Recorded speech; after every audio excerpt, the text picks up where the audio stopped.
better be.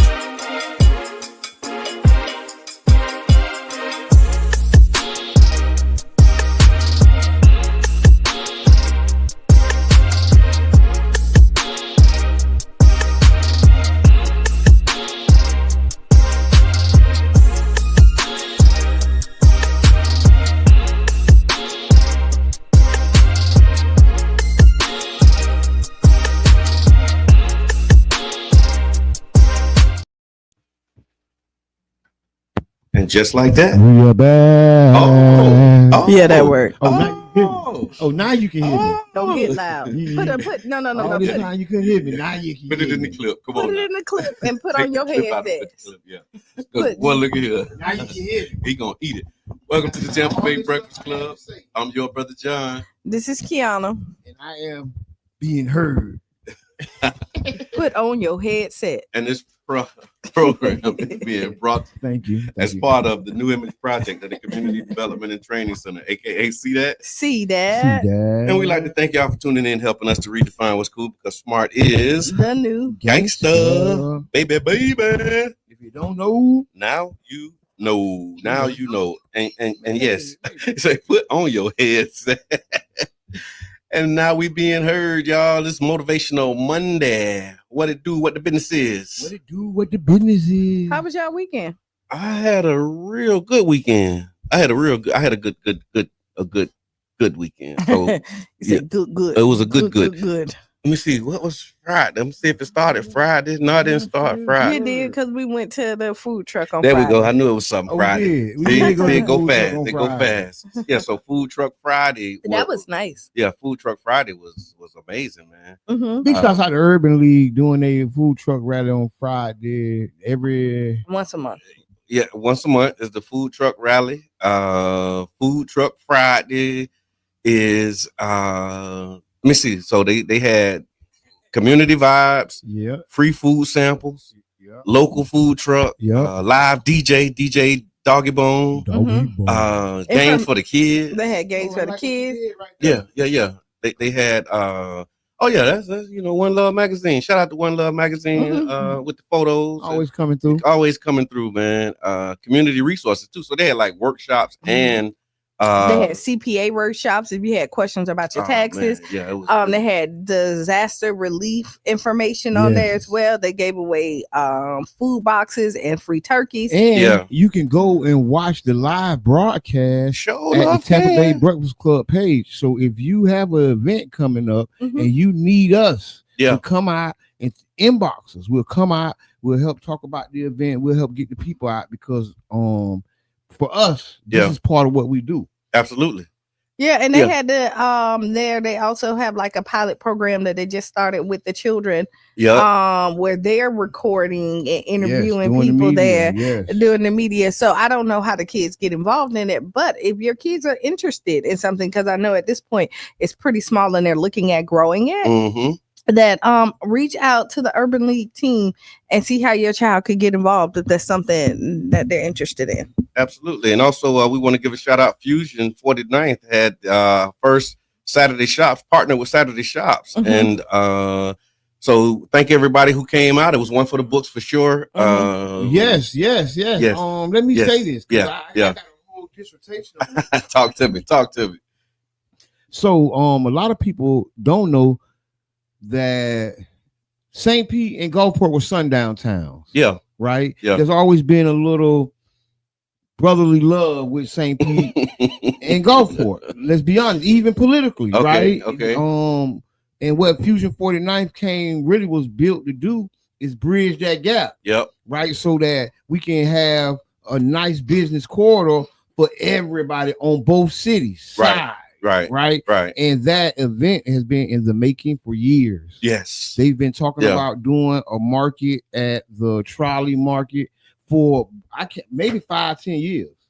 That's a big range, but it's been a long time. It's been a long time. And the finally see it done big shots like the Fancy Nancy, the Shops, Renee, Sierra, even you, brother John, I appreciate your work. That, big shots. Had a little bit to do with it, ain't big shots out. I remember the first conversation with Lisa Willa Bowman. Okay, I remember we went to a little coffee shop or somewhere and we sat down And it seemed like a long little runway there, really a long arc. It looked like like a long shot to pull it off. A long shot. Thank you. I couldn't think of that word. No, I think it worked out. The timing, just it was almost the opportunity made it do what it do. It was almost perfect. We also want to announce the champion of the vendor wars. It was Mr. Michael Whiting of Whiting Barbecue. And according to the judges who voted, his flavors was on point, his presentation was good, and he had good hospitality. Okay, I know. I was talking to him. Okay, and he go ho and all that. And he ended up being the winner. And all the amazing vendors. There was lots of amazing vendors out there. I so like thank Mike everybody too. Business and commerce. Yes. Right. Yeah. That was an important part. That I like to see people shopping with people. Yes. Money exchanging hands. Great job, y'all. Absolutely. Good morning, Fancy Nancy. And if you like Nancy, that's the president of Fusion 49. Go ahead and say something to the people. Call in. She already said good morning. She said good morning. That's what she said. That was her message to the people. Nancy, say something. It was good morning, y'all. But great job. I just love Mr. Edmond. Yeah. Great job. How can you not? How can you not? How can you not love? 5 to 10 years, sundown city. It's been in the work for 5 to 10 years. Yeah, they've been working on it for a while. For a long time. And then also coming up. So that was the weekend. I'll wait. We'll do announcements on what's coming. Oh no, it was coming up this weekend. Okay. Big shouts out to the Futures Festival. Okay. That's still going on. Yes. The Woodson had an amazing event, 5 or 6 directors and documentary filmmakers. One of the films that I was a part of was in there for the culture. It was great. Good morning, I Mom. love the energy. So I want to say big shouts out to Jake Ann Jones, Miss Debbie, the whole PDAP team, right? Miranda, Kelly, Teresa Lynn, the whole team. Because without this support, this stuff can't happen. Big shouts out to the Woodson, the gracious co-sponsor and host. It was the perfect mix of people. Right? Okay. Yeah. It was a great food. Everything. It was good. I had a really it looked like it was good. From what I saw, it looked like it was really I had a really good time, and I thank PDAP for putting that together because it was very needed, and it was like the spiritual lift that they wanted to be. Okay. So they got more events coming. There's gonna be a tech day coming this weekend. Okay. At Jay Henson Arts for Life. Okay. In Clearwater. Y'all make sure y'all go to the websites, check it out. Y'all be there. Come out, bring the kids because this is a month-long event. Every weekend there's going to be a different event. Shots out to the whole PDAP team. Absolutely. And coming up is Neighborhood Strong. We got the Neighborhood Strong meeting, man. Yes, Saturday. Saturday is Neighborhood Strong at the Childs Park YMCA. So y'all make sure that y'all tap in for that as well. Neighborhood Strong is a community-led assessment of Childs Park and the surveys and the studies and the outcomes of all these initiatives and how we want to move forward. Right. Right. So if you're a resident of Childs Park, your family, friend, business, come out to YMCA this Saturday. We're gonna have a little bite to eat. We're gonna talk about the whole initiative, and we're also going to make some decisions about our next steps forward. Love that. Yeah, and then we got Black Friday vendor market. Okay. At Culture Creative. Sign up. This is for Black businesses to come out on Black Friday instead of going to the major retailers. You're gonna support your community and people that look like you from 12 to 6 p.m. Hit up the team. Come on. All right. Come on, man. November 28th. Okay, that's what's the date? The 28th. 28th, that Friday. Okay. Send that to me. We'll load it. Make sure that we have it. Make sure that we have that thing loaded up because I'm really excited about the Afro futures. I mean, the urban futures. I know there was some politics and the name has changed, but that urban. So that's why I just say futures, right? Yeah.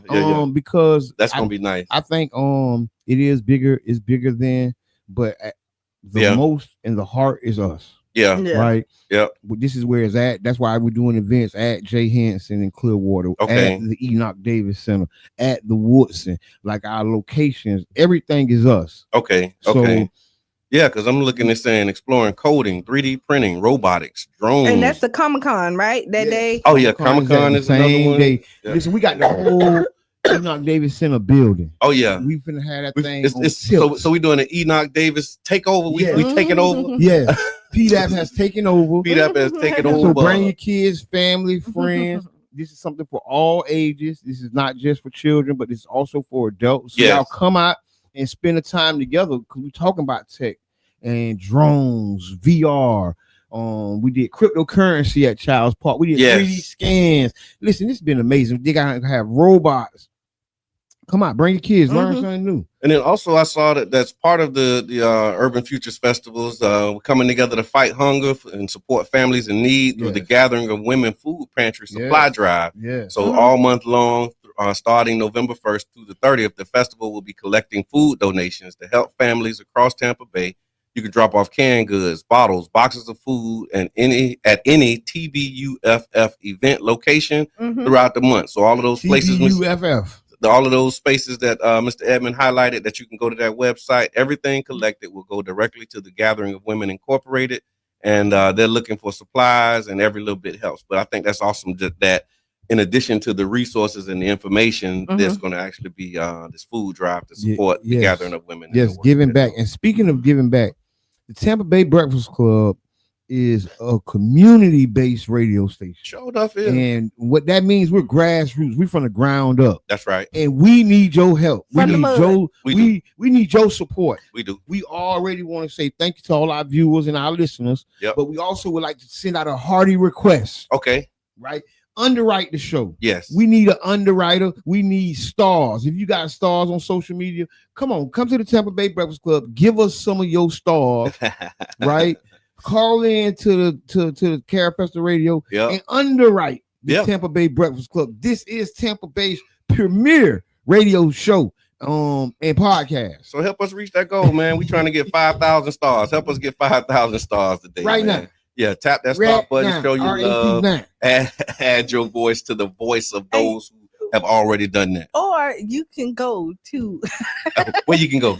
Or no. Tell them about the gun line. No, I wasn't even tell about the gun line. Okay. Or you can go on Amazon or somewhere and purchase some mics. Oh, well, yeah. So maybe we'll do the wish list. Yeah, we're gonna create an Amazon wish list for the Tampa Bay Breakfast Club. Yeah.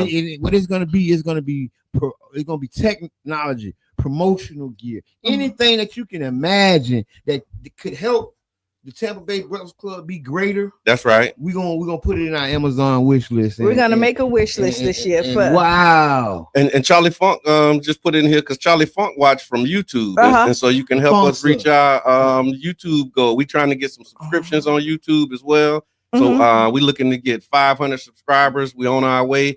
And so hit that subscribe button if you're on YouTube and support us that way as well. Yes, Mo Show Live. Go check out the places that support us.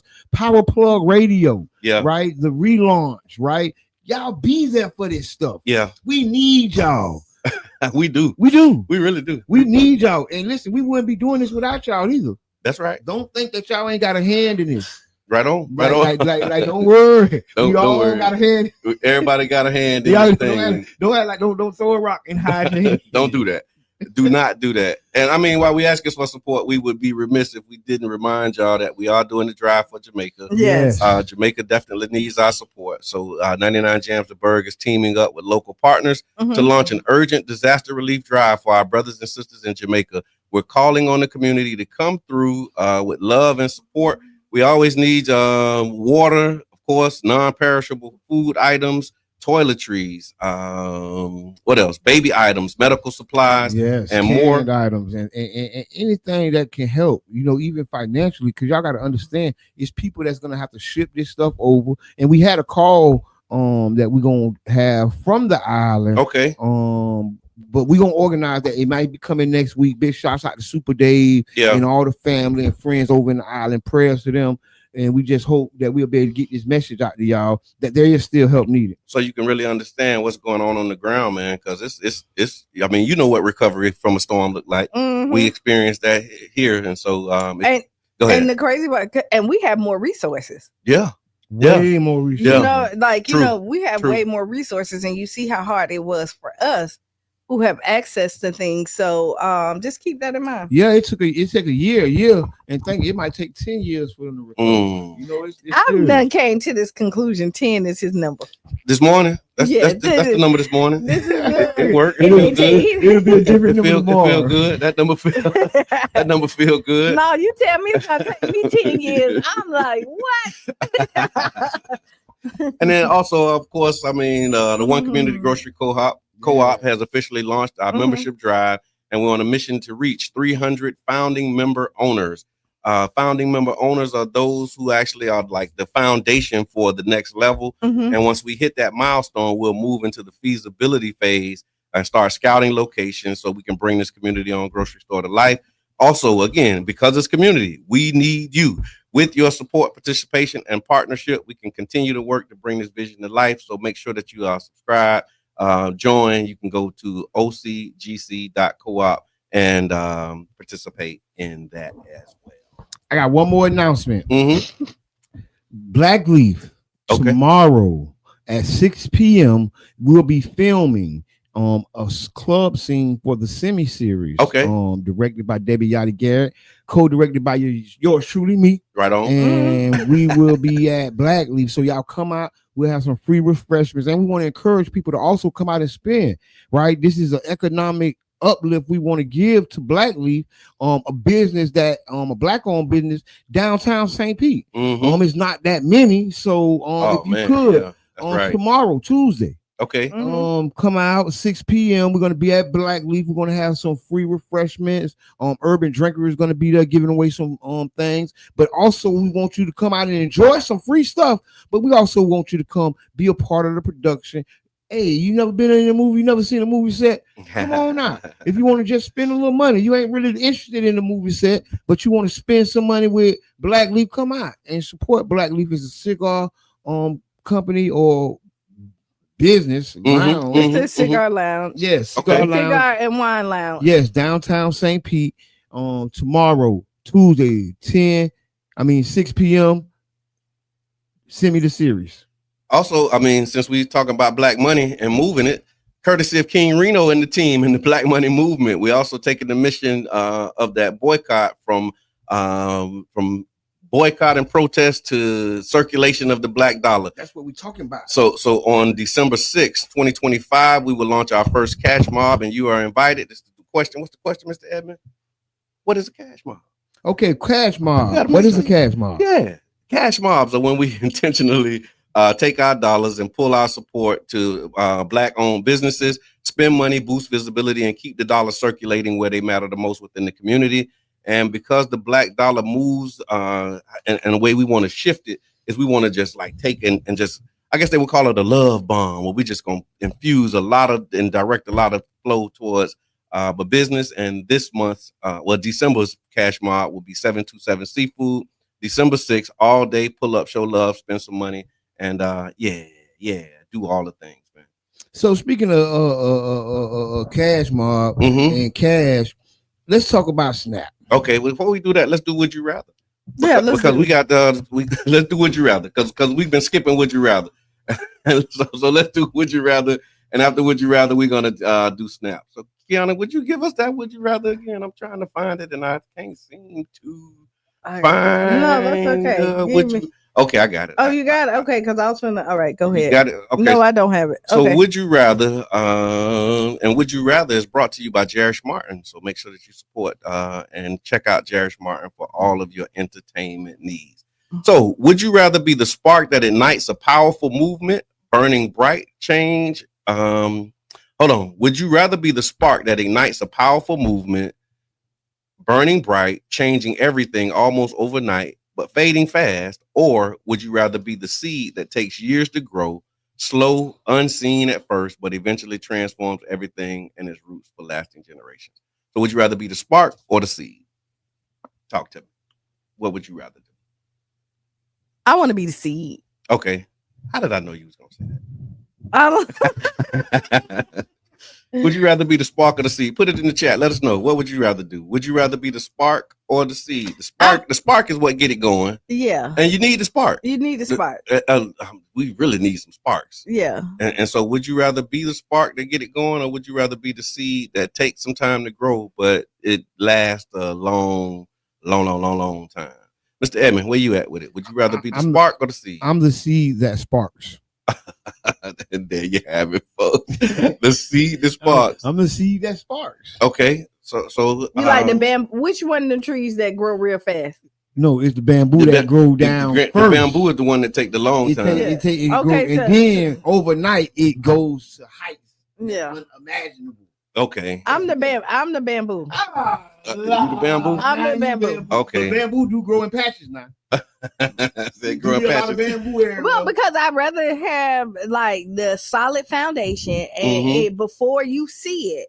So you know how like, but once people see it, they start to like try to cut it down, put holes in it. Okay, but if the foundation is solid, right. They can't. There ain't nothing they can do with it. So what are you doing? The spark or the seed? I think I'm gonna do the seed too. I mean, we're all seed. Yeah, everybody, the whole chat. The chat is like everybody seeded. The seed. Moore, she's the seed. Fancy Nancy is the seed. Miss Teresa is the seed that grows. Is the seed. Shout out to Jam. Our production is the seed. Yeah, everybody want to be the seed. Nobody want to be the spark. Huh? That's all right. But we gonna be the seed. But ain't nothing wrong with. Let me tell you why it's good with the spark. Okay. I mean, if you make a change immediately. Go ahead. No, you make the change immediately. No, I just can't say it. Everybody go in and you have this wave that regardless if it fades out, you still have this blemish that everybody's always going to remember. Oh, no. I was on. You said that, so you say you have a blemish if you like not a blemish, but you'll always have this mark in history that like you did this, and maybe that's where the seed came from. Like you ignited it, right? You started it, and then somebody else took what you did and really like nourished what it was. Okay, and so it looked like it faded away. Okay, but somebody else just grabbed the baton and ran it for you. So you could be the spark that gets somebody who's the seed to get going. Yes. All right, I heard that loud and clear. Thank you very much. Fancy Nancy say, but I think I'm about to be the spark. I keep being in strange rooms. I mean, choice. Everybody got choices. Okay, you say you sow good seeds when you get good harvest. This is true. Yeah, that's true. Listen. This is a real motivational Monday, man. It really got motivation for you. If you ain't motivated, tune in to Tampa Bay Breakfast Club. We're gonna motivate them. Right on. All right, so now you want to talk about the money, man. What's happening with the snap? The snap hasn't snapped back. Okay. No snap. And I think that this is the opportunity for us, to find ways to spend with each other, find ways to help each other out, right? Because they're deciding whether they're going to feed people or not. And this should be a warning, even if it comes back tomorrow. This should be a forever warning for us as citizens that our life is really on a chessboard, right? And they're going to strategically feed us when they see fit. If we allow it to be that way, we have to be the people who decide that we're going to feed ourselves. We're going to feed our community.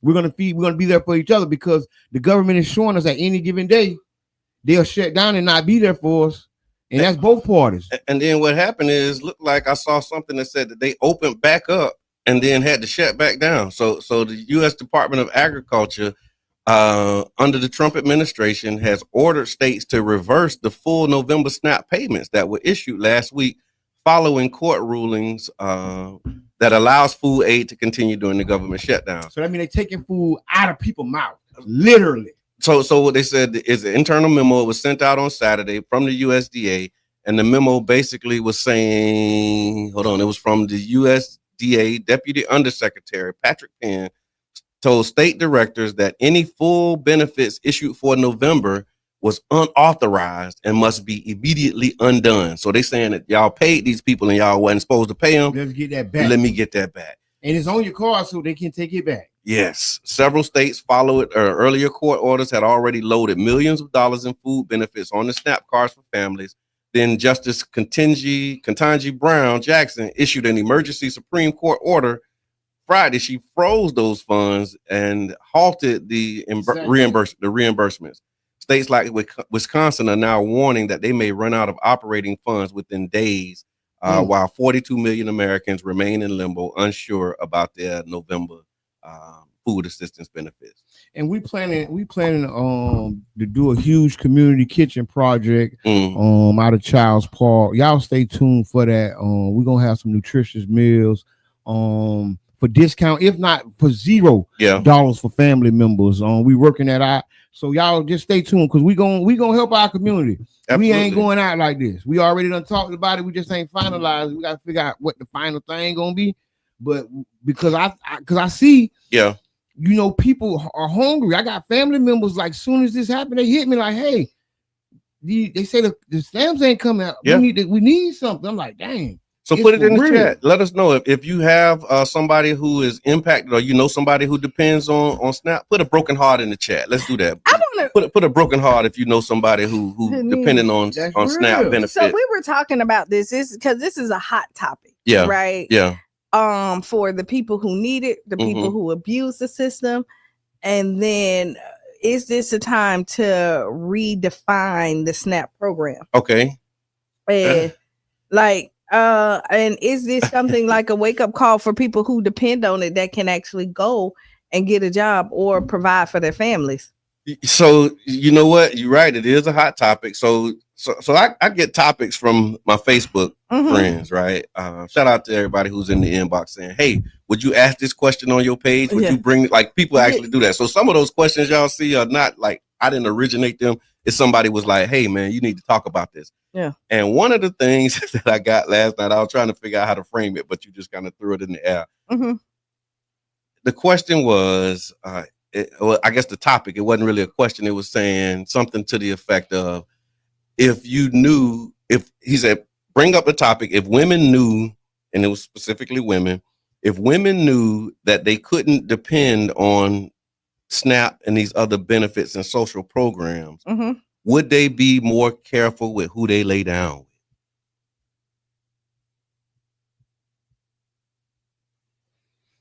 You got to marinate.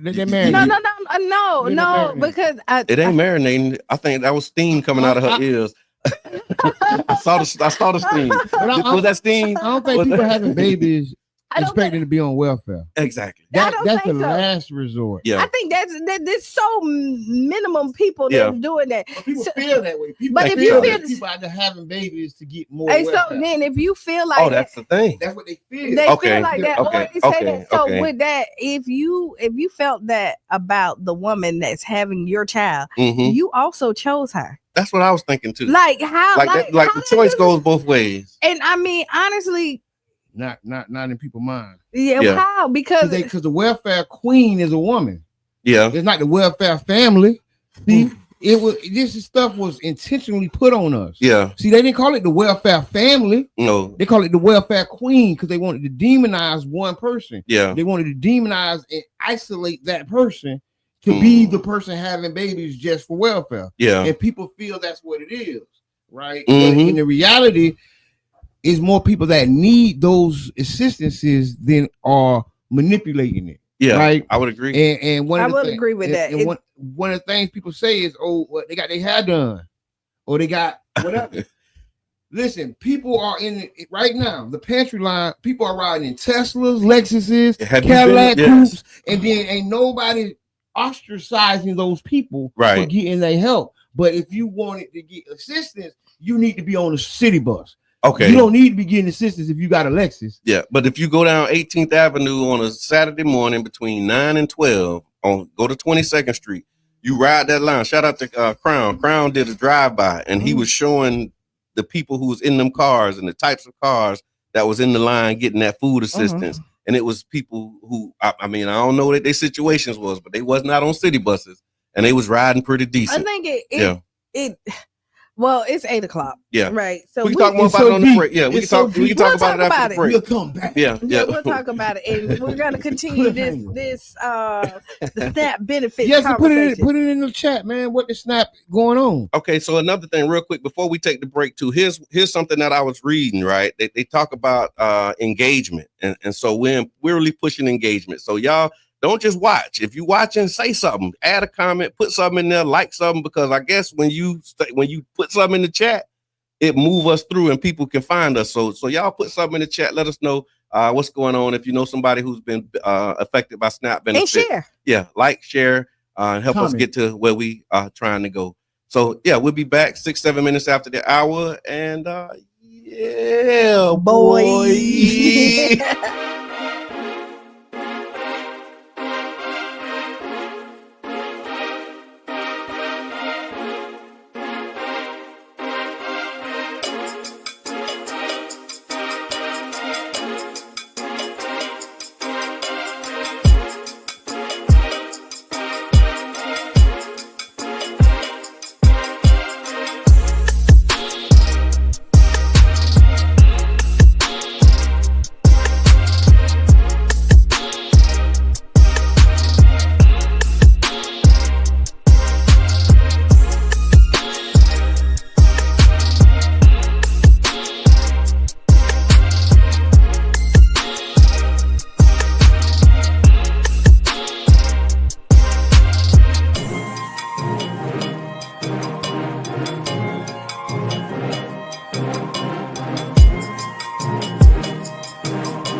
Hello, I'm Gabe Ortiz, and this is WEDU Arts Plus. Based out of St. Pete, the Tampa Bay Breakfast Club is a morning radio show about hip-hop life and urban culture. Meet the hosts who inform and empower their listeners.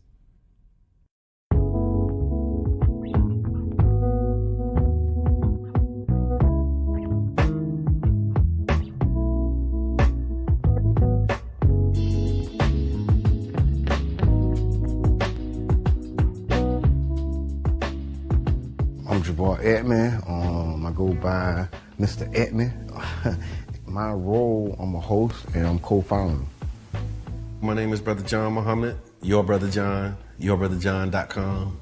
And my role on the Tampa Bay Breakfast Club is host or co-host. I just go by Qiana. Sometimes you may hear the guys call me Q. I may say Q just depending on my personality that day. And I'm the female of the crew. All right, I think I keep balance when you look at the Tampa Bay Breakfast Club. So that's my role. And I'm Bruce Moore Jr. A lot of people do know Bruce Moore Jr., obviously being born and raised here and going to school here, but there's many more people that know Reno.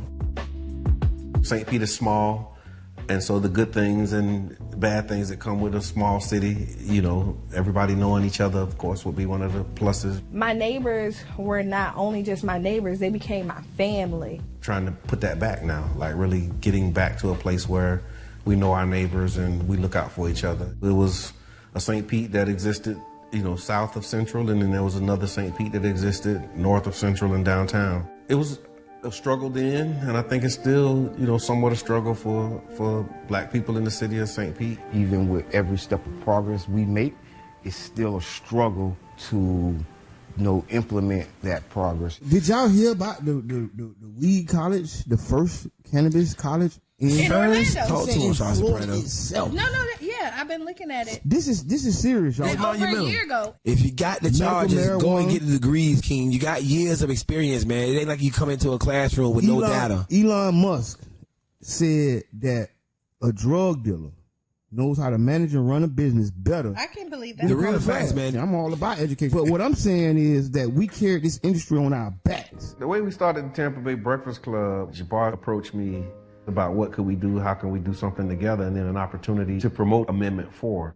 Amendment 4 is the, voting rights restoration to returning citizens. We were able to negotiate a deal where we got like 30 minutes on the radio at 99 Jams to talk about, Amendment 4 and other local, policies.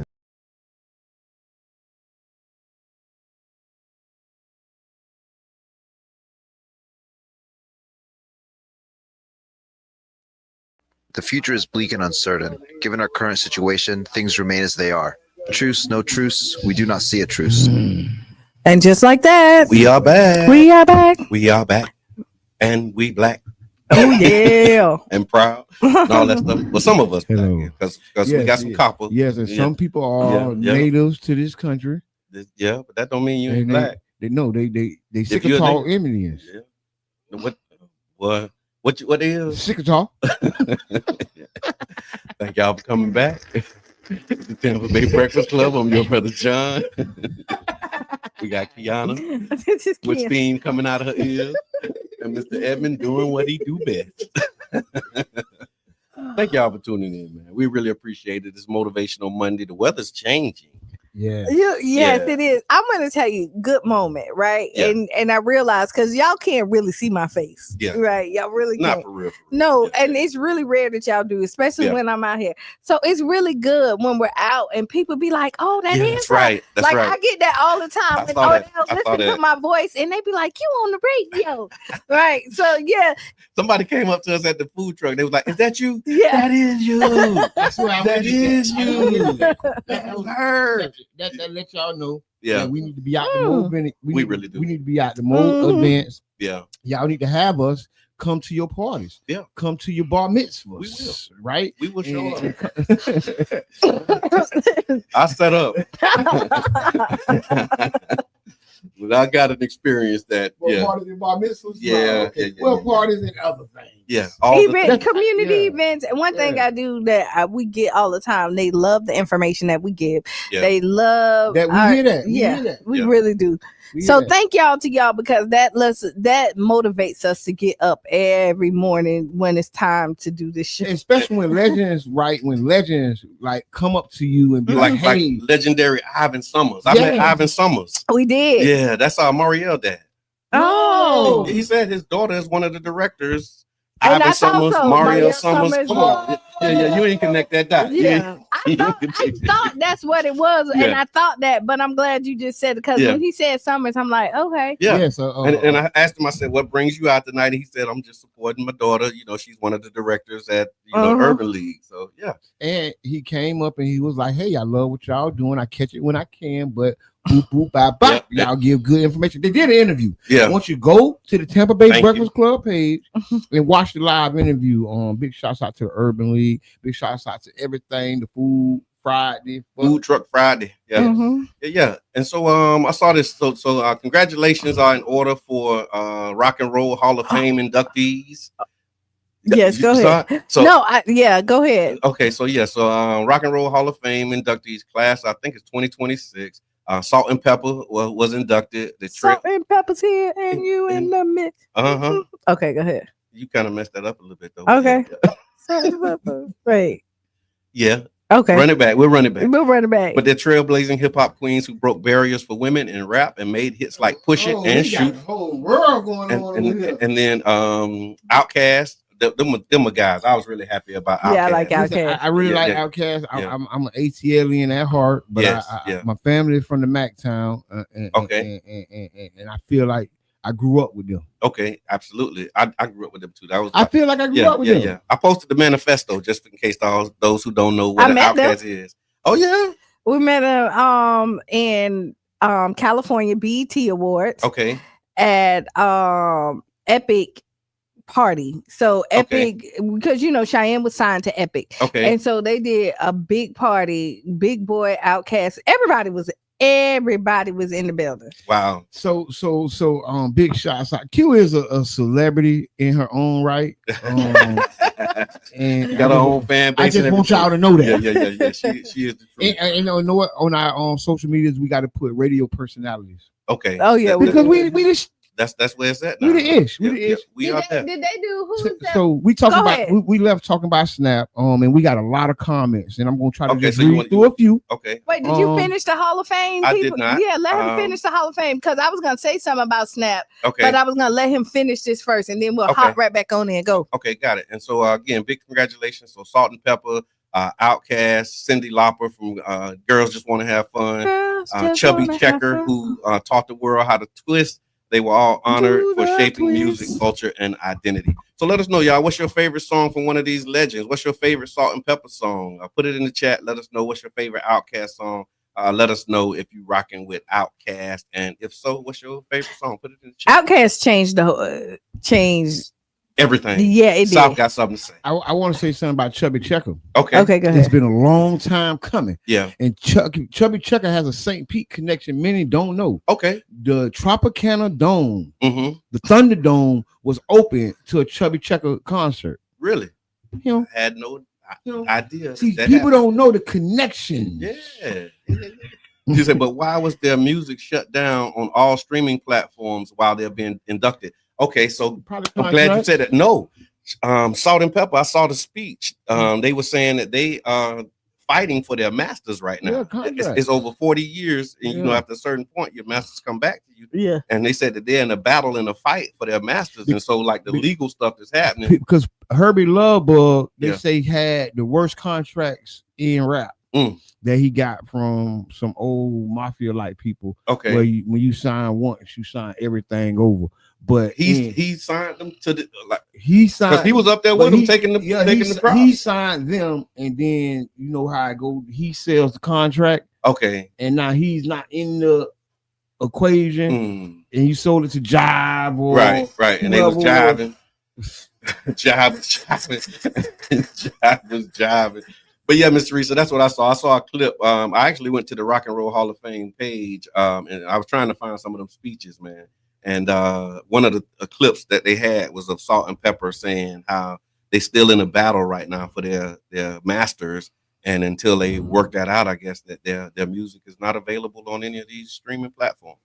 Well, yeah. All right, so y'all wanted to come back to Snap? Yes. Snap. We were talking about Snap benefits, and you know, the alleged welfare queen, right? Okay. And the whole world around that. We had a few comments. Okay. Dan says 42 million people are on Snap out of 340 millionaires and 1,100 billionaires in the country. These billionaires gotta be nervous with these odds. Wow. Why is the life or live not functioning? Or why is the live not functioning? Sorry. Okay. Yep. Yubi says the type of car you drive does not determine when and if you need help or lose your job or spouse or get hurt. There are many factors. Yep. Being a former government employee, this is Maya Thomas. Being a former government employee, it does not matter the model of the automotive you drive. It's based on the year and the value of the vehicle. You got the late model foreigns. But then what was that? Well, hold on. But then he said you can look like you balling, but you really not. That's what she said. Come back. Don't go too far. I know. I get because he'll lose it. And then I have to take my headphones on because I can't hear. Yeah. No. So don't go too far. Then put your headset back on so you can hear yourself, please. Thank you. But yeah, so that's true. It really is. And then you think about it, you got people who are furloughed, people who have jobs, but they can't go to them, and people who got laid off. So it's all kind of craziness happening right now. And I do believe people deserve to have nice things, right? Of course. And how do you, you can't look at people and say you don't deserve it, because again, you don't know what's in their household. A lot of people on social media floss and act like they got it together, and they really don't. And today you can have a job, tomorrow you don't. You see that the government was shut down. These people don't got no job right now. Something could happen, so you don't want to prejudge. Now there is some people out there that takes advantage of the system, and we know that, and it's really hard to kind of you know what though? Deserve to. I think the system deserves to be taken advantage of by some of these people. That's funny. It's like reparations for some of these people. I ain't saying everything ain't for everybody, but listen, a government that has robbed, stole, and killed people really has no place and space to tell a person, oh, you can't sell your food stamps. Okay. Right. You can't get on. You what space and place do you got? You know you robbed these people and killed people for this land. You know that y'all really murdered and raped people for this land. This money, and then you get mad because somebody got an extra food stamp. Come on. I saw they had arrested a lady for selling her food stamps. No, selling the food that she made with her food stamps. Yeah, there you go.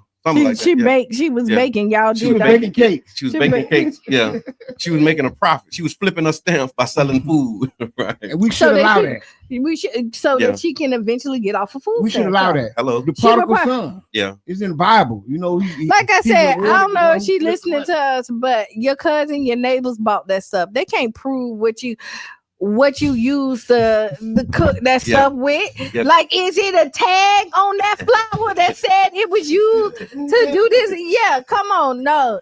The other thing too that came up for me as y'all was saying, and I appreciate the comments, and again, that's why we love our audience, man, because the perspectives that you put in there, it made me think about how there are some people who may drive a nice car and need that food, but they won't go because they're gonna have people looking at them saying, what you doing here? Like you have to sometimes put your pride to the side and just go get what you need, get the help you need. And then they get there and somebody in a nicer car than them. Right. Or they just think that in their minds that they have hit a place in their life where they're supposed to be successful. Yeah. And these are the barriers and that you put on yourself a lot of times. Right. Or you put yourself in this box and say, hey, I make $70,000. There's no reason why I should take from somebody that's making 24. Yeah. Right. But if you're hungry, if you make 100,000 and somebody make $10 and you hungry and they not. Yeah. And then get the help, man. Get the help, because the help is available. It's available for everybody. I don't think they have income limits on the help that they don't. Yeah.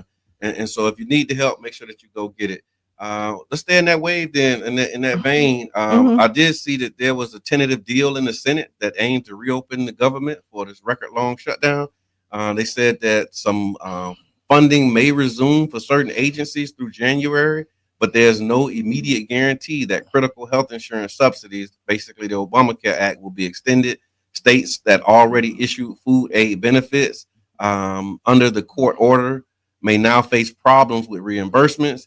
And there's some critics of the deal, particularly some prominent Democrats that are calling the deal a surrender for failing to protect vulnerable people and pushing the hardest parts of the shutdown further along the line. So basically they're saying that they got a deal and it ain't really a deal. Like the thing that they've been holding out to get, they didn't get, but 8 Democrats in the Senate are about to, I don't know if this was late when I saw this, so I don't know if they did it or not, but they were saying that they were looking to go ahead and just give them the votes that they need. Damned if you do, damned if you don't. Because we hear that the Democrats, it is. It's like the Democrats won't bend, right? Then they say the Democrats won't fight hard enough. Like, and now they need to bend, and then when they bend, they say, "Why you bend?" Yeah. So I think what we not looking at is who benefits if health insurance goes up. The insurance companies. So then you look at who are the insurance company backing politically. Right. They do both parties. Let's be honest. They do both parties, but one party they doing a little more, and that party is doing a little more for them right now. And the government shut down because I think a lot of corporations don't want us to have affordable health care because that means less profits for them. Yeah. And less profits for them means, hey, somebody got to do something. Headphones down just a little bit. Somebody got to do something. Who got to do something? The elected officials who campaign that they have been supporting. Yeah. Yeah. Did you see RFK when he called Trump out for taking money from the pharmaceutical companies? So he was standing up there. They doing a press conference about the pharmaceutical companies and the changes that they make in the drugs. And he was like, a lot of these politicians have taken money and he was like, you took $100 million from the pharmaceutical industry too. Like everybody takes this money, but it was like Trump standing there. You know how he get that little look on his face? No, you didn't. Like he was gonna beat him up when he walked in. No, you didn't. But he did. That's why they can sell us a 2-cent pill for $1,000. Yeah. They have a pill that can cure HIV. That's $20,000 a prescription, and it don't have to be. It's 7 cents a pill to make. Yeah, you get what I'm saying? And it's just it's the saddest situation because you go to other countries. People actually move to other countries for medical attention because they don't even just move. Are cheaper. Yeah. You know, they have the thing that like you can set up for another country, pay like $1,200, fly over there, get all your vitals, do everything, tell you everything you need for the whole, like make sure you good. Then you fly back, they do a full exam, and they have these packages. Yeah. They have these packages. So cheap compared to what you're paying, even with insurance. And then here we is, like in our politics, our government is shut down because of it. And then people are so partisan in politics, they don't see that it's their health care that's being stood up for. Right. They family on a ventilator and they saying, yeah, hope them Democrats back down. Yeah. But you don't know that's gonna make your family's bills go up. Right. But you will still be against the Democrats. That's why it's blind allegiance. They're not against Democrats, they're against the person that they post that the Democrats represent. Crockett or somebody. That's whoever the poster child is. Right. And it ain't even that. It could be the black girl with the bonnet on her head that needs the food stamp. So what they're doing is they will demonize somebody else and say, oh, they don't need this. So they don't realize that their family members need that. So, you know, they'll throw the baby out with the water. No. They do realize. They absolutely know. The family member in the next room coughing while they're posting and making these statements. They like it's like what they call it, cognitive dissonance when you just black out. That's what, so we're basically saying the same thing. And they, can you get my medicine? Yeah, them damn Democrats. Yeah, about to die. I have it if it wasn't for the Democrats. Right, but that's not the case. Homie, right now. Yeah. Homie, right now, the wick ain't hit. Yeah. They'll throw the baby out with the water just to spite somebody else. That's right. That's right. I agree. Wow. All right. So you mentioned some sad and tragic news, and it's unfortunate. So this is kind of heavy. So y'all, what they call it, a trigger warning. Trigger warning. Trigger warning. But there was a police chase. Yeah. And so I don't even know where to start with this one. YBOR City. So YBOR City. There's rest in peace to the 4 people that lost. Let's start there. Because there's a newly released video that shows the Florida Highway Patrol troopers were still actively chasing a speeding driver in YBOR City seconds before the car slammed into pedestrians, killing 4 people and injuring 11 others this weekend. The footage contradicts earlier FHP statements claiming that troopers had called off the pursuit well before the fatal crash. According to the report, the high-speed chase began miles away after troopers attempted to stop the vehicle for reckless driving. The video reveals flashing lights and a close pursuit until moments before the crash, when the suspect's vehicle jumped the curb and plowed into a crowd on 7th Street. Tampa City officials and community members are demanding answers, calling for a full investigation into the pursuit policies and whether or not the FHP's actions made a tragic situation worse. Advocates also note that Tampa and St. Pete have both struggled with reckless police chases in densely populated areas where bystanders innocently have been murdered and face great risk. So this crash is basically reigniting a long-running debate about the police pursuit policy in urban areas. What y'all thinking, man? Ooh, it's a lot. Yeah. It's a lot. I pray for the families of the people that hurt and people that lost their lives, even little homie. Yeah. Life changed forever. Yes, and all these people's lives have been hit real hard. Yeah. I seen the video. I don't know how I feel about watching that video and posting that video. Especially like the one when the car just veered into the traffic. Yeah. That was tough. Even though they stopped it. Yeah, I saw that. Even though they stopped it, curb, it's like leaves nothing to imagination though. Yeah. And it was sad, man. That's to actually see. Yeah. Yeah. And you know, I seen his first court date. I seen him at his first court date. So yeah, it's definitely a crazy. Sad situation. I remember one of the first, I guess you would call it a policy change that I was advocating for was the no chase policy. Matter of fact, it's interesting now that I think about it.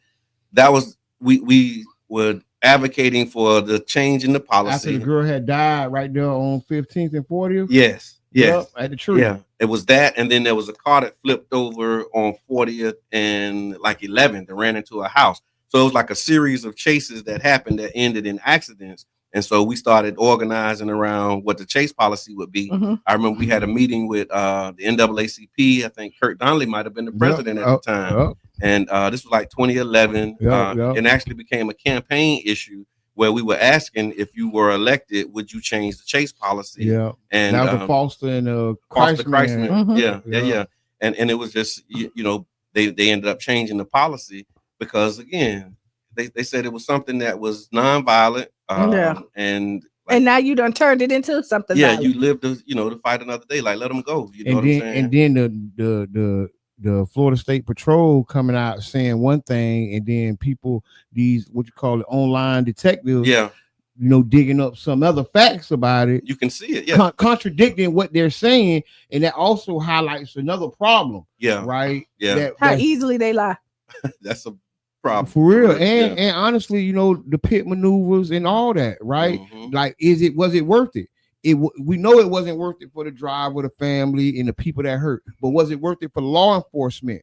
Right? Was that worth what y'all did out there? Right. What did the crime that these two cars were doing? They were racing. Yeah. Now a street race has turned into the death of 4 and whatever number of people. 4 people. Now, so we rewind the tape, which would have been a ticket. So we rewind the tape and say, now was that worth the chase? Yeah. Like a good like person who really trying to get to the bottom of it. Yeah. What escalated this? Oh, when we were on the interstate. Right. It started when we seen them chasing with the camera or whatever. Yeah. And just, you know, because at the end of the day, we all want to be safe. Yeah. And I really wouldn't want you chasing somebody if they're just driving in the car racing. Right. I ain't saying don't try to arrest them or don't try to pull them over, but if they take off, don't chase them. Yeah. I want you to have a body in the back of the trunk. And I understand the danger of car racing on the interstate because another accident can happen, right? Yeah. But once you turn on your lights and you get them, that kind of stop that makes them go off and they split. That's exactly what happened. And the race usually because nobody wants to get caught, right? Yeah. So that kind of changes the race in itself. It go from a race between us, now it's a race from my freedom. Right, for the freedom. And if you turn on your lights, you break it up, and then you just fall back. Because once you get their license plate number, you can now really got them. But you can still kind of chase it down. But now in the state of Florida, you have the thing. They can take your car if you flee from the police. Oh, that's right. That's right. So they had the tools. They have the tools where they don't have to do this. Yeah. Because and then if you say your car was stolen, you get one time before they'll give you the pass. But if it's caught again, they take it and they impound, they sell it, and then ain't nothing you could do. They don't care if it's a rental car. Remember, we did this whole thing. So the question that we have in the chat, we'd like for y'all to respond to and engage with is: should law enforcement be required to stand down sooner in crowded areas, even if it means the suspect will get away in the moment? Yes. You think they should stand down? I think that, especially when it's not like we done seen them do it. Yeah. Like I'm really from the hood, man. I done seen them whip the lights on, jitting them, hit the gas, and the police pull off. Yeah. Because it's just some stupid junk. Yeah. It's just gonna be some stupid junk, and let them go on about their business and go park that car because they're gonna just drop it till it run out of gas anyway. Yeah. But who knows? I don't know the scenario. Right. And I don't want to try to pretend like I know what happened. but I do know there's some other steps that could be taken. And there's a video that's showing some other steps can be taken. Yeah, they're showing some other steps that can be taken, and it's showing, like you said, it's highlighting that what they put in these reports don't always be the truth. And so keep your eyes on that. Man. Definitely. And it came out instant. It was like before. Yeah, because I saw a helicopter video with the failed pit maneuver. You can see when they did that. But they did it because they thought that the video came out so quick. One, because they thought that it kind of co-signed what they said, because you see the police officers slow up. Okay. Right. So because they said they stopped the trace, but what happened is, when did you stop it? And you just seen them slow down. Yeah. In that video. So I think they really did it thinking, we got one for them. Yeah, we stream them slow down, but then they realize it's way more than that. And it hurt public relations. Yeah, Tiffany agreed. Tiffany said they should stand down. It would prevent unnecessary accidents and deaths and injuries, especially in this case. In a lot of cases, it absolutely, I think, would be. Mama Blue say if FHP had a consequence, okay, they will have to live with it. Wow. Yeah. But everybody can make anything that they did right. And I think that's conscience, not consequence. Yeah. Is that consequence? Conscience? Yeah. Well, conscience. Yeah. I think conscience. I go for 200. Me too. All right. It's blurry to me, but yeah. Absolutely. They should back down. UB Rhymes. And I think, like you say, Brother John, here in St. Pete, we seen advocacy around. Yeah.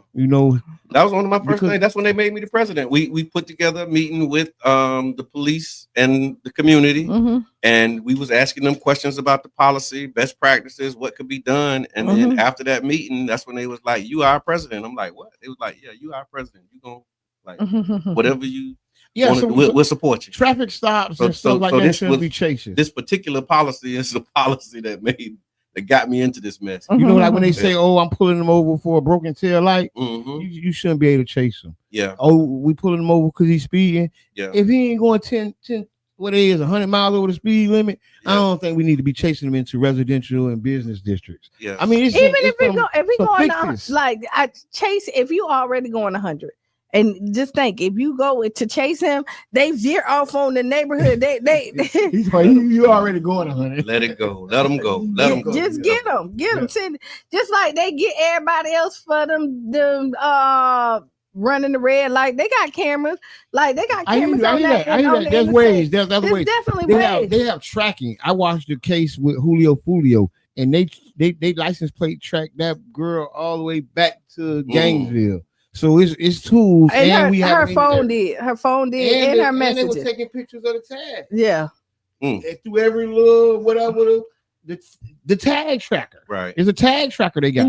I know they definitely have cameras on the interstate, right? Yep. As you do it. Because if you're ever stopped on the side of the interstate for so long, you wonder why somebody pull up. It's because somebody watching the tape. Somebody's watching the tape. And so they will send somebody out. Interesting. Yeah. Wow. We're being watched the whole time. Yeah, and I know because I done been broke down a couple of times. I got. Oh, that's right. Yeah. I done been the Road Ranger. Yeah, and I got their number. Yeah. Right. Yeah. I got that. Yeah, Road Ranger. I had a Road Ranger come get me too, and I was wondering how they knew I was out there. You ain't saying the number. Yeah. No, I ain't saying the number. I got the number. Done been broke down on the interstate more than a few times, and I need you, and just me communicating, asking them, they can see it, and so they will send somebody out there to you. All right, so again, prayers to those who lost their lives, those who are injured. We praying that they recover, and keep your eyes on this one. This is going to be a debate. Again. A lot of this stuff is going to be an ongoing conversation about some policy changes and what needs to happen. But we want to pause right now and let y'all know, man, you're listening to the Tampa Bay Breakfast Club right here on 99 Jams to Berg, WUJM 99.1 FM. And if you'd like to support, if you'd like to underwrite a show, if you'd like to donate, contribute, just tag in. You can go to 99jamstoberg.com. Hit that donate button. Also, we're trying to get 500 subscribers on YouTube. So go to YouTube, man, and just like the page and subscribe. Hit the little bell that does the notification. Ring my bell. Okay. Yeah. Ring my bell. Ring. Okay, good. Yeah. So ring that bell. Help us get the subscribers, and then also again on Facebook, Mr. Edmond always tell us, man, and it's the truth that we have a lot of people that watch, but you haven't subscribed yet. You haven't did the follow. It's an easy thing to do. Just hit that little follow button, man, and help us run it up. We're trying to get to 6K. So help us do that. Y'all can do that right away today. And then stars is another way. It's a tangible means of support. Yes, it is. And then we're Dan, thank you for the stars. Thank you, Dan. And then we're gonna and for the first time ever, we're gonna put the Tampa Bay Breakfast Club wish list out there. This is gonna be big. We're gonna put our wish list out there. I'm gonna put a G-Wagon and we want it wrapped. White and gold. You know what y'all like that. I like they were gonna say no until they thought they seen the gold wrap. I mean, G-Wagon, the Tampa Bay Breakfast Club G-Wagon. You ask and you may receive. You don't say nothing, you get nothing. I don't know. This is my seed. Oh man. So y'all can support. Definitely do that. Also, we do the city council watch parties, and so the last city council watch party that we just did, we were watching the housing, land use, and transportation committee meeting, and there was some proposed changes to the neighborhood traffic calming methods, and so you can go back and watch that. So the city of St. Pete. Transportation department, they presented a proposal to update the neighborhood traffic calming program. They were using murals on the ground. They were using things that they can't really use no more. Yeah, that was part of it. Yeah, and it really slowed down. I swear, I was a skeptic. Yeah, when they drew the mural, I call it the bullseye. Yeah, they drew the bullseye in Child's Park, right? Somebody said that's where they knew where to drop the bombs. That's like the people were saying that. Like, I was tripping. Okay. And then I drove by, I slowed down to look at it. And then I seen it, then it hit me. That's why it's there. That's exactly why it's there. You slowed down to look at it. Right. It actually worked for what it was there for. And so the neighborhood traffic calming. They don't want you to be safe. They don't want you to be safe. Not for real. They got to figure out a different way. They don't want you to be safe. So here's what's on the table. I know, I'm just okay. Y'all, this is so tough. So damn tough. So, can I tell them about the neighborhood traffic calming program? Do y'all mind if I tell them about what's happening and what these proposed changes are? Do you mind if I tell them about the changes to the program that these people proposing that may impact how things get done? Yes, go ahead. So the neighborhood traffic calming program. We need a traffic calming program in here. Slow the traffic down here. That's the program that manages speed humps, medians, curb extensions, and other street design features that are used to reduce speeding and cut through traffic in neighborhoods. Yeah. The program has been in place since 1999 and has installed more than 1,400 calming devices citywide, and there are proposed changes that are coming up. You can actually see those changes. I'm not going to go through each. I'm not going to go through all of them. You got to watch the video. It's on the Tampa Bay Breakfast Club. We are starting to do this because we know we have viewers that may not go to the city of St. Pete sites and watch, but you do come to the Tampa Bay Breakfast Club, the New Image Project. We making it cool. Smart as the new gangster. So you can tap in and, find out what's going on with the city because there's be some important meetings and nobody be there and nobody be watching. Yeah. So when you come in, you see the Tampa Bay Breakfast Club and it's 200-300 people watching. Imagine that impact when you go from 3, 7, 10, and 5 to 300, 700, 1,000. Yeah. And you know what's going on around you because these decisions are being made. And what I've been doing is not just doing the city council meeting, but doing these committee meetings. Because the committee meetings. The committee meetings is where the work is actually getting done. Thank you for the stars, Mindy. Thank you. It come out Mindy, we appreciate that. To the council who usually just votes on it. Yeah. Or even puts it in what they call the consent agenda.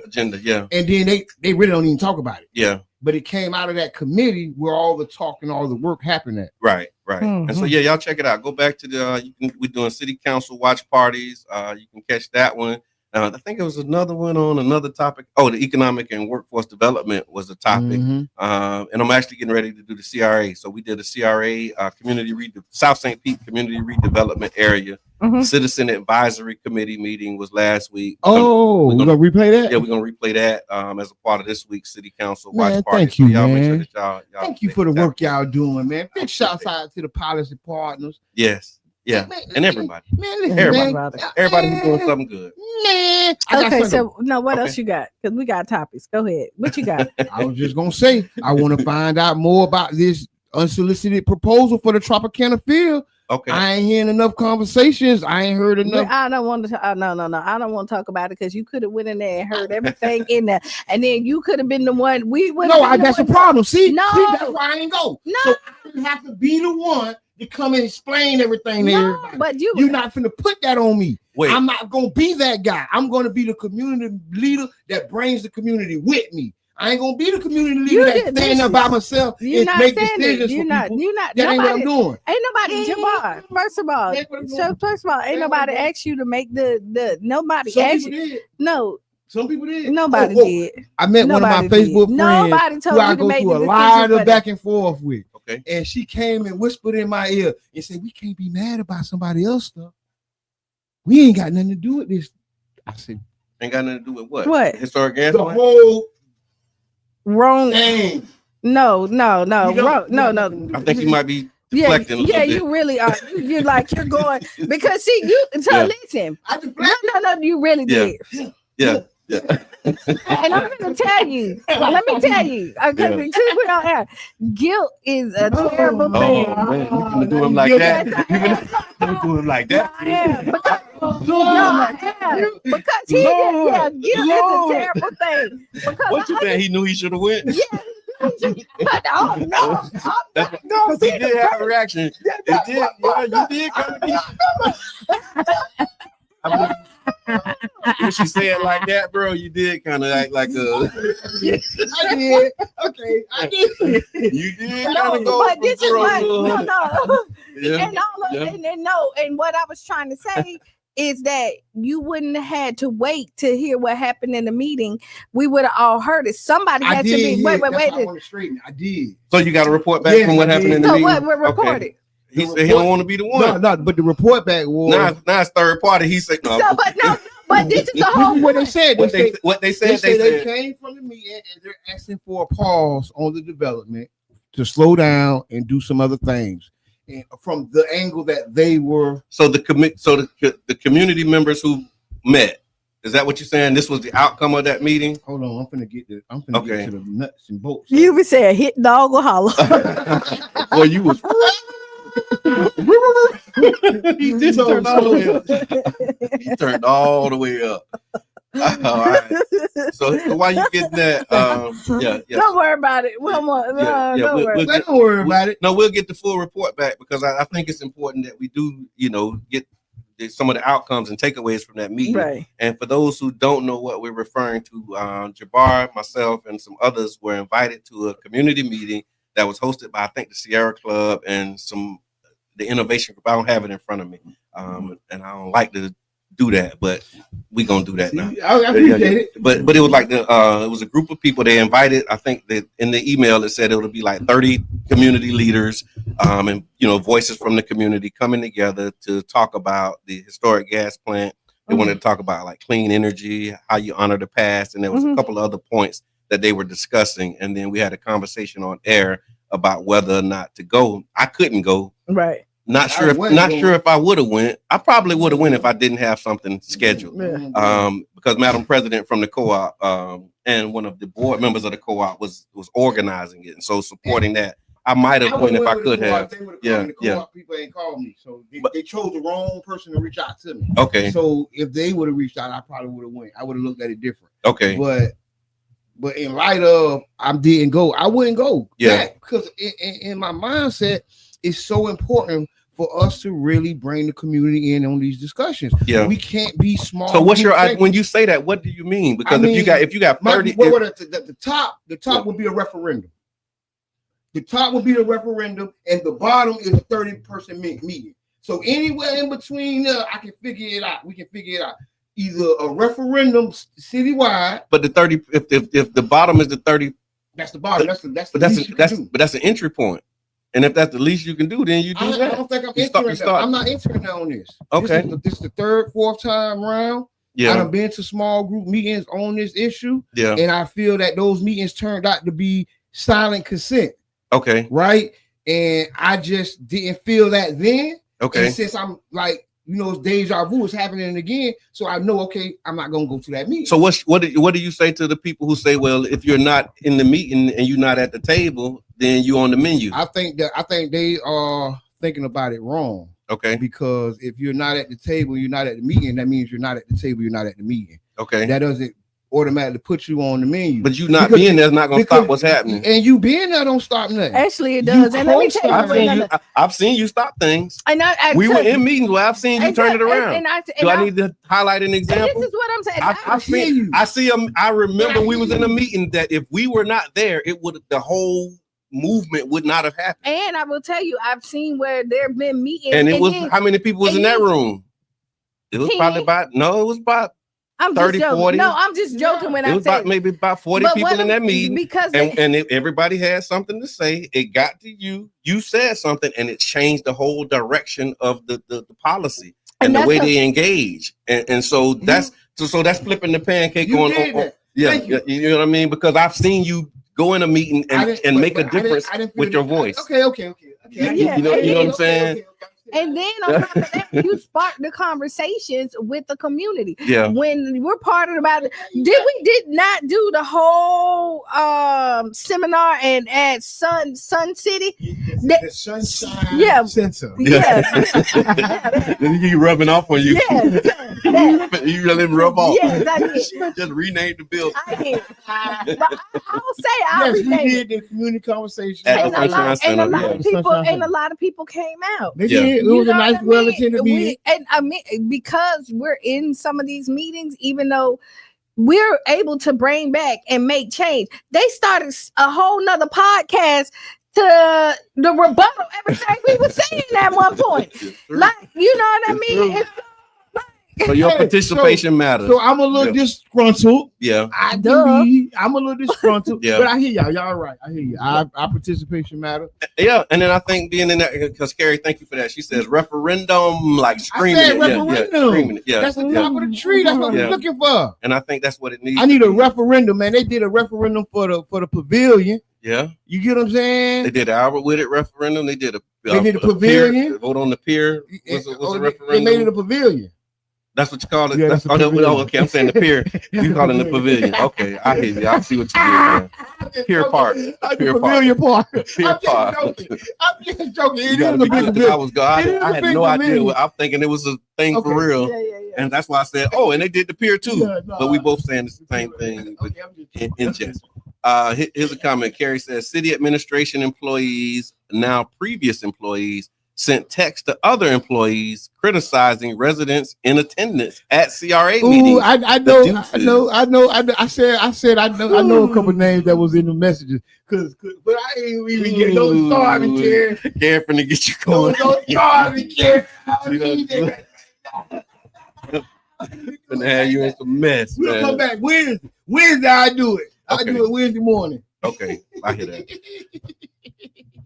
We got some other things. What else we got? The Grammy nominations. We'll do Grammy nominations and then ask Qiana. Okay, go ahead. So Grammy nominations are in. I'm trying to find it real quick. Man, big shots out to Rod Wave. Yeah, do that. Pulling off the Grammy nod for Center. Yeah. You turn the mic off when it's a little button on the side. There you go. I really think he should have been nominated for some Grammys and won a couple Grammys over the last few years, honestly. And they said there was a process that you have to engage in or something. You do. Well, when the best get better. Yeah. But hold on. Big shots out to them boys for bringing the nomination home. I think this is the first Grammy nominated artist from our area. Okay. I think way back in the days, maybe. Well, June's I would say June's Diary was considered for the Grammy nomination. So the way that it's a consideration, which that's your first name in the pot. Somebody has to nominate you. So the consideration. Then from there, once you're considered, you have to go to Grammy. I can't even think of it. Recording Academy or something. Well, there's people that are registered to vote for the Grammys to put them for the nomination. So once you're considered, then you find people that is on the nomination committee. Yeah. People be actually campaigning to be nominated. Okay. So but this is how it goes. So everybody has representatives, right? Mm-hmm. So they have them all over. You have entertainment lawyers. You got other people. Like my son can vote for Grammy nominations. Like but the way that you become a person to nominate is somebody that's already on the committee. They can nominate you to be a nominee to nominate people, and then from there you go from there. So shout out to those who have been nominated, and thank you for helping us understand that process, because I had no idea that's how it worked. And they were talking about with this recent round of nominations, does it reflect more of where the culture is, and or is it just those who are selling records? And that was like one of the topics. But they said Kendrick Lamar, the Grammy nominations are out. Kendrick Lamar is leading the pack with 9 nods, including Album of the Year, Record of the Year. Lady Gaga, Bad Bunny, and Sabrina Carpenter also made big waves, showing how music is crossing every boundary from hip hop to Latin to pop. It's another reminder that culture keeps on evolving and hip hop still sets the tone.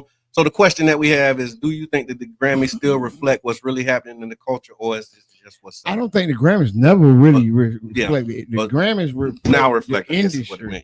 I think it reflects the industry. And the industry insiders, because those are people who get to vote for the Grammys. So I never think it. I think reflected the culture. No. I think they're trying to, because they need relevance in the streets, and the culture is relevant. It's always been. That's why they added a black music category, because they didn't want to give us best album, but they needed us to be watching the Grammys. Yeah, because they had like black music or something. Yeah, they needed us. They needed our attendance, but didn't really want to put us on the platform. Yeah. And a lot of great best albums didn't become best albums because of the politics of the Grammys. Yeah. So that's why a lot of black artists really boycotted, didn't play the game. Yeah. I ain't forget all that. I ain't playing that game, and then started their own. So that's when you get Soul Train Awards, and you start getting these other things BET Awards. Yeah. We don't need y'all recognition. We get our own recognition. And then other people would downplay the BET Awards, and those same, and I would tell you, the same artists that wouldn't, they were at first, they started out like the BET Awards is everything to them, and then once they get there at a status, now they're not supporting the BET. They don't show up. Or the somebody got to take it on their behalf, right? And not saying that not all, because some people are busy or something like that. But then you make the time for the Billboard Awards, the Grammys, and all that other stuff. Right. So like we really gotta. I mean, I keep on saying, damned if you do, damned if you don't, because they say you make it, they'll come. Then you make it, then they complain. Right. and then so just in that same spirit. So again, congratulations to Rod Wave, and then it's one of those highs and lows moments, right? And so right after I was reading, I saw that he was nominated, so I Googled Rod Wave, and what came up was not the Grammy nomination, was that he was arrested in Atlanta on multiple felony charges. Right. That was the thing that came up, and I was like, okay, that overshadowed. I had to look for the doggone Grammy nomination. Yeah. But it was easy to find the brothers being arrested, and so he was booked in the Fulton County Jail. The details are still emerging, and it's just crazy that one of those big achievements in your career is overshadowed by something like this, man. So, and it's so hard when you're like, life be lifing for everybody, right? Yeah. And you think that because you have money or you have this, is that you don't, people don't still indulge in other stuff. Yeah. We seen it with Kodak Black. And he, if you struggle with substance abuse, and I'm not talking about Rod, this is just a blanket statement, or and if you come from something, if you can take yourself out the hood, but you can't take the hood out of you, they say. I heard that. Something like that. But like, this is, when you look at it, there's real mentorship that still have to happen to anybody that's going into success. Yeah. You know what I mean? I don't care if you're going from a cashier to a manager, they do some type of mentee to, some type of training to make sure that you're successful and where you're at in life. And a lot of times when you're looking at our superstars and stuff like that, they don't have that like training. That support system. And if they do, because they have so much money, they don't listen, or people are afraid to tell them. Yeah. No, so, it's unfortunate that it is. So keep him in prayer. Keep him lifted up. And let's keep going, y'all. I gotta ask Qiana. Let's run it. We got 6 minutes. We got 6 minutes for the Ask Qiana. We might can run it. Tell them who the Ask Qiana is brought to you by, so I can find where's it? Grocery Co-op. Okay. One Community Grocery Co-op. Okay. Is the Ask Qiana, and where did it go? It's right here. Ask Qiana the question. This is an interesting Ask Qiana. Okay, here you go. So, Qiana, why do people have a problem with me dating outside my race? Hey, Qiana, I'm catching heat because I'm dating someone outside my race. I heard everything from you sold out to you hate your own people. But here's the thing. I've dated within my race before and it didn't work out. Now I found someone who treats me right, respects me, and makes me happy. But folks act like my relationship is a betrayal. I'm not trying to make a statement. I'm just trying to live. Why do people take it so personally when someone dates outside their race? And how do I handle the judgment without feeling like I have to explain myself to everybody? Just trying to live freely. Well, first, you don't got to explain nothing to nobody about your life. If you're happy I'm going to tell you, if you're happy with your decision, then you can live with that. So if you feel guilty about something, then you feel like you have to explain. Okay. Sometimes, you know what I mean? Or you feel like you're getting, I mean, when you're it's so sticky when you're looking at people dating outside their race. Like, you can't help who you love. Right. But statistically, it does show that, and I have to rerun. Okay. Go back. But it used to show that Black men date outside their race more than anybody else. Okay. Right. I think that was a debate we was having at one point. Yeah, but we want it. Yeah. We the most wanted, man. We the most, like, we're God's best creation. I think we had we everything. We the most wanted. Yeah, we are the most desirable. That ain't saying we trading out more. That means more people want us. Yeah. But on that and so you have more options. Yeah. And if you choose an option that's outside of your race, and I don't know if this Black man it didn't say it. It don't say that. It might be a Black woman, because I mean, you get this like a lot of it goes both ways. I'll tell you, at one point I thought that I was going to end up with somebody outside my race. Okay. Was that the struggle? Like, did you struggle with it? Like, oh my God, if I do this, it's gonna be a problem, or people gonna look at me crazy? Like, no thought on that. Yeah. No, not really. No, not really. You didn't think you was betraying the race, or you got to stand by the Black man? And see, I love Black men, right? Yeah. And so that's where I end up like, this is where I want to be. You know what I mean? I want to be. This is where I want to be. But was that like the choice point? Like, everything is good, but you just the wrong race? Like, you check all of the boxes except you Chinese. But I think if they checked all the boxes, I really got to think about that. Yeah, reflect on. Yeah. Like, I really got to sit down because there and think about it. But what happened is I really realized the importance of, and let me say this, I've talked to people outside my race. I've never like really dated anybody outside my race. And so this is when I knew that it was nothing that I was really going to do. You know what I mean? Like, you can be attracted to anything. Yeah, you can. I mean, not like that, but you not like that. But I don't think you meant it like that. It sounded kind of crazy. Attraction can be on you seeing nice looking white people, Asian, Black, all the above, spent, and then there's something else that has to have some substance in it. And what made like really change it, like, I see the value in the Black family. Okay, so here we got some comments. Let's take these. Miss Teresa said, love isn't determined based on race. Yubi said, when you're on the winning team, don't listen to the fans in the stands that are not on the team. And then Dan, I think Dan know a little bit about this. Dan said, take some thicker skin, but in the end, it's what makes you happy. Yeah. Take some thicker skin.